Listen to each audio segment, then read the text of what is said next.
દલિતોને પોતાનો અધિકાર મળવો જોઈએ। માર્યા ગયેલા નિલેશ રાઠોડના પરિવારને 4 વીઘા જમીન, સરકારી નોકરી, કોરી કે ઈંટોનો ભઠ્ઠો આપવો જોઈએ એવી માગણી બુલંદ બને છે અને એટલે 4 દિવસ સુધી નિલેશ રાઠોડનું મૃતદેહ સ્વીકારવાની પરિવાર ના પાડે છે।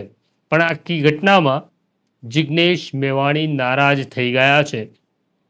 જિગ્નેશ મેવાણીની નારાજગી એવી છે કે જ્યારે દલિતોનો મુદ્દો આવે છે ત્યારે કોંગ્રેસના નેતાઓ ચૂપ થઈ જાય છે।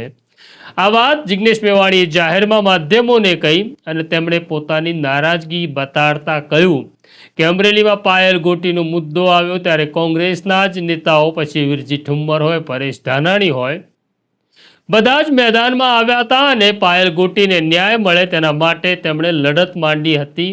આ ઘટના અમરેલીની જ છે, પણ અમારા કોઈ નેતા બોલતા નથી કારણ કે મામલો દલિતોનો છે। એવી પણ જાણકારી મળી રહી છે કે જિગ્નેશ મેવાણીએ પોતાની આ નારાજગી અને ગુજરાત કોંગ્રેસના નેતાઓના આ વલણ માટે રાહુલ ગાંધીને પણ ફરિયાદ કરી છે અને રાહુલ ગાંધીને કહ્યું છે કે ગુજરાતના નેતાઓ દલિતોનો મુદ્દો આવે કે મુસલમાનોનો મુદ્દો આવે ત્યારે નફા નુકસાનનો વિચાર કરે છે અને બોલતા નથી।